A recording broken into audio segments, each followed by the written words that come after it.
माँ तू सबसे प्यारी है, माँ तू जग में न्यारी है। माँ तू सबसे प्यारी है, माँ तू जग में न्यारी है। अपने आंचल में रखना, अपने आंचल में रखना। हमें वरदानों से भरना। माँ तू सबसे प्यारी है, माँ तू जग में न्यारी है।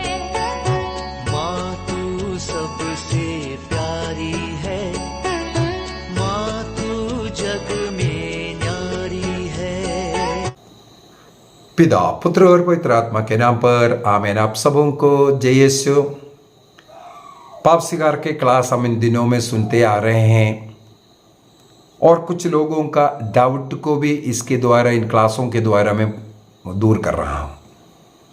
कभी कभी मुझे फ़ोन आते हैं पाप स्वीकार के विषय में, कैसे करना क्या है। और एक बार मुझे याद है किसी ने मुझे फादर फादर कर करके बार बार बोल रहा था, मैंने बोला भी था। तब भी मेरे से बोलता है मुझे पाप स्वीकार करना है। मैंने बोला बहुत अच्छी बात है, तो मैं तरीके सब बता करके दिया। मैं अभी फोन से आपसे पाप स्वीकार कर लूं, ये पूछा। कई लोग चाहते हैं फोन से पाप स्वीकार हो। आपको मालूम होना चाहिए ये 2020-21 एक दो वर्ष कोरोना के कारण, कोरोना एक दूसरे के पास नहीं जा सकता, बातचीत नहीं कर सकता। उस समय पर भी, इतना दूरी बरतने का उस समय पर भी कलीसिया ने पाप स्वीकार फोन से, मोबाइल से दूर बैठ करके कर लो कर करके बताया नहीं। आपको पर्सनली एक पुरोहित से मिलकर के ये पाप बोलना जरूरी है। पाप स्वीकार फोन के द्वारा नहीं होता। अभी कई सवाल ऐसा भी है, ये बोलना क्यों जरूरी है? मैं एक कागज में लिख करके पुरोहित को पकड़ा देता हूं, ये काफी नहीं है। उसके लिए एक उदाहरण, हम लोग ही कई बार उदाहरण लोगों को पाप स्वीकार का क्या फायदा है सिखाने के लिए संत अंदोनी का, सेंट एंटनी का जीवन का एक घटना कई बार बता करके देते हैं। सेंट एंटनी कभी पाप स्वीकार सुनने के लिए कन्फेशनल में बैठा हुआ था। एक युवक बार बार आ रहे हैं, देख रहा है, जा रहे हैं, एक बार आ रहे हैं, कई लोग ऐसे कतार में खड़े हैं। ये लड़का बीच बीच में आता है, देख रहा है, फिर जाएगा, फिर थोड़ी देर के बाद फिर आएगा, देख रहा है, फिर जा रहा है। और उसका चेहरा भी देखा, फादर को पता चल गया इन्हें तो पाप स्वीकार करना चाह रहा है, लेकिन ये लज्जा के कारण वापस जा रहा है, कुछ उसमें अंदर खींच करके लेकर के जा रहा है। अगली बार जब ऐसे देख रहा था करके, तो उन्होंने वहां बैठ करके उसको हाथ दिखाया, आ जाओ।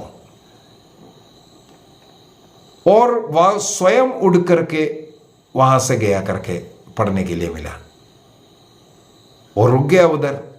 ये स्वयं फिर उड़ करके गया, उसके पास जाकर के पूछा क्या पाप स्वीकार करना है? तो उसने सिर हिलाया, हाँ। पाप स्वीकार करने में आपको लज्जा लग रहे हैं?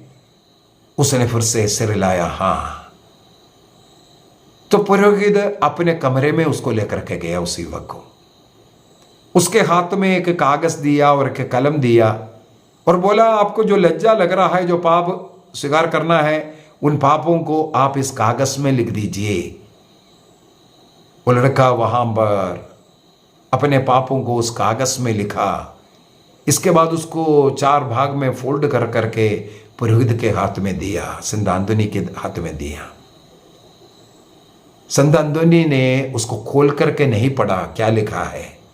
उसको स्वीकार करने के बाद संत अंदोनी ने उसके ऊपर क्रूस का चिन्ह लगाया, बोलता है, और बोला पिता पुत्र पवित्र आत्मा के नाम पर मैं आपका पाप क्षमा करता हूं।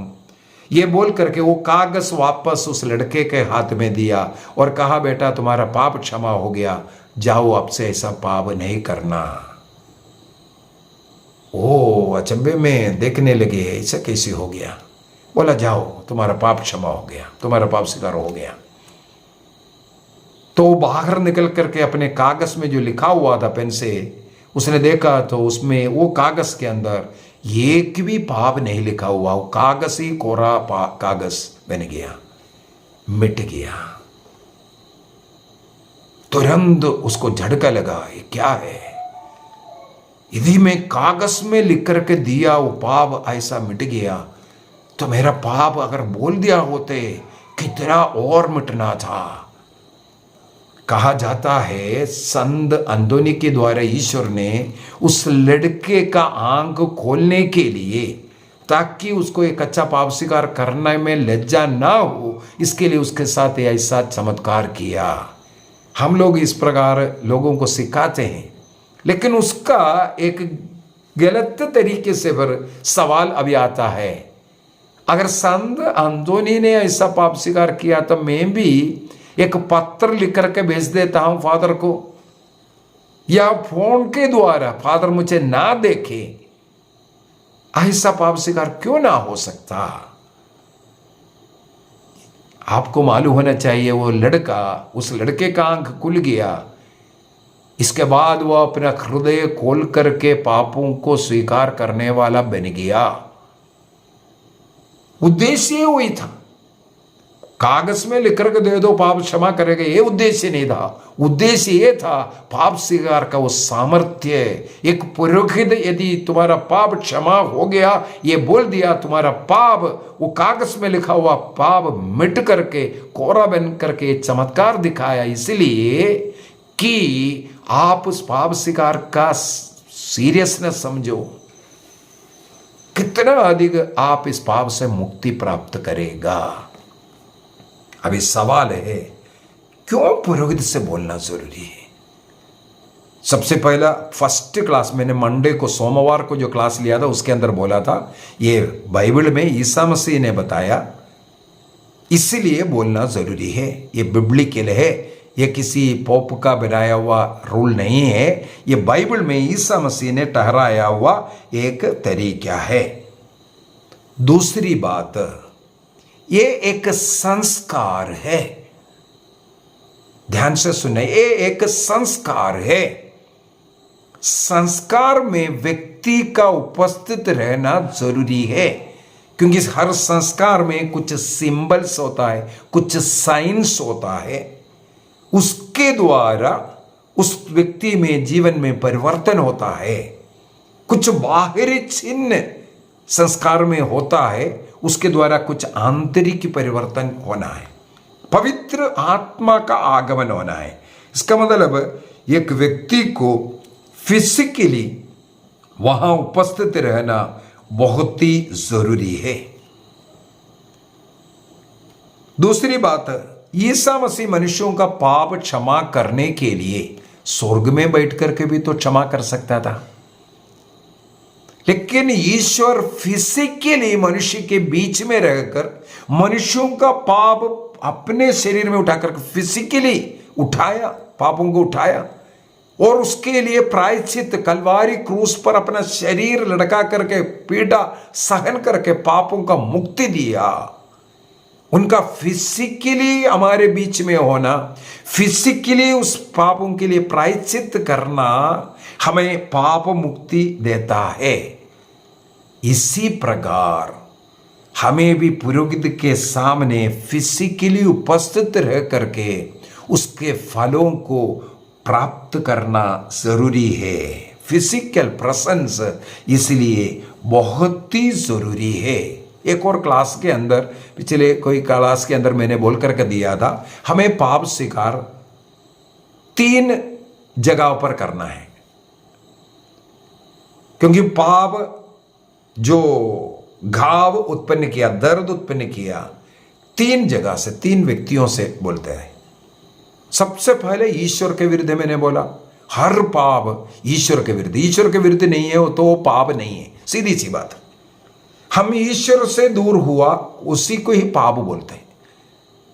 इसका मतलब हर पाप ईश्वर के विरुद्ध है।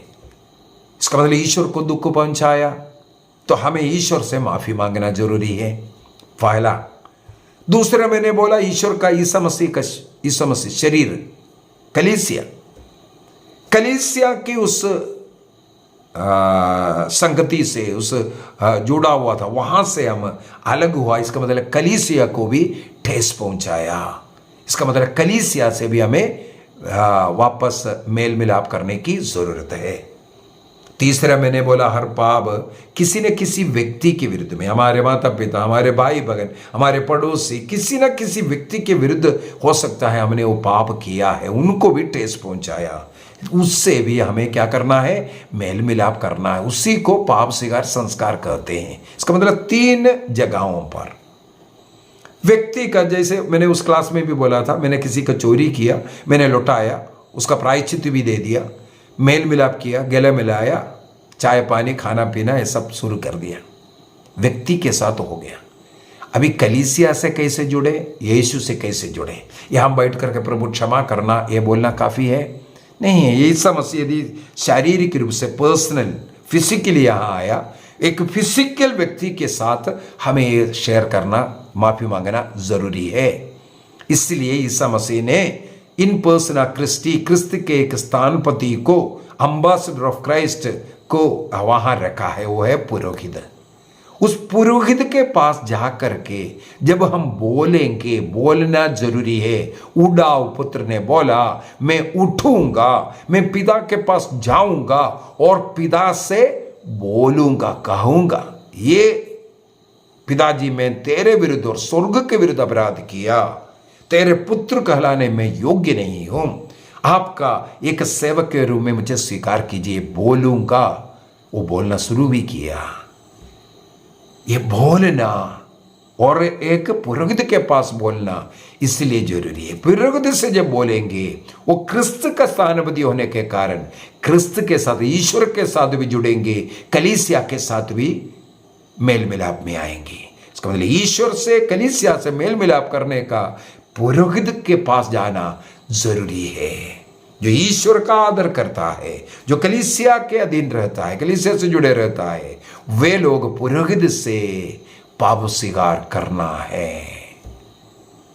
मेरे विचार में पुरोहित के साथ क्यों ये करना जरूरी है, ये आपको समझ में आया। एक और बात है, कन्फेशन में एक सैक्रमेंटल सील भी है करके मैंने बोला था ना, सैक्रमेंटल सील है ना। पुरोहित को जो पाप बोल रहा है वो ईश्वर द्वारा उसके ऊपर सील लगाता है। ये सीलिंग कब होगा? जब पर्सनली जब बोलेगा तभी है ना। फोन से बोलेगा तो सीलिंग नहीं हो सकता, वो कोई और भी सुन सकता है, कोई भी और मॉनिटर कर करके सीलिंग होगा। वो प्राइवेट कन्फेशन जब कर रहा है, पर्सनली जाकर के बोलेंगे, उसको उसके ऊपर सीलिंग होता है। खत लिख करके वहां पकड़ाने से वो खत कहीं भी किसी के हाथ में मिलेगा, वो सीलिंग नहीं हो पाता। इसका मतलब पर्सनल जो प्राइवेट कन्फेशन, जो पर्सनली जो बोल करके, जो फिजिकली बैठ करके जब साथ में बैठ करके जब बोलेंगे, तभी वो सैक्रमेंटल सील उस संस्कार में मिलता है। कन्फेशन में सैक्रमेंटल सील लगाना जरूरी है। उसके लिए भी फिजिकली बैठ करके हमें बोलने की जरूरत है। मेरे विचार में आपको ये बात अगर समझ में आया है तो एक अच्छा पाप स्वीकार पुरोहित के पास जाकर के करने का निर्णय कीजिए। आइए हम अपनी आंखें बंद करें, निर्णय कीजिए इस 40 साल के समय पर एक अच्छा पाप स्वीकार करेंगे। हम इस सप्ताह में यही मनन चिंतन करते आए, पुरोहित के पास क्यों जाना है, जाने से क्या फायदा है, नहीं जाने से क्या प्रॉब्लम होगा, कैसे पश्चाताप करना है, कैसे पुरोहित से पापों को स्वीकार करना है, पुरोहित कौन सा पाप हमारा क्षमा कर सकता है। सब बातों पर हमने इन दिनों में मनन चिंतन किया।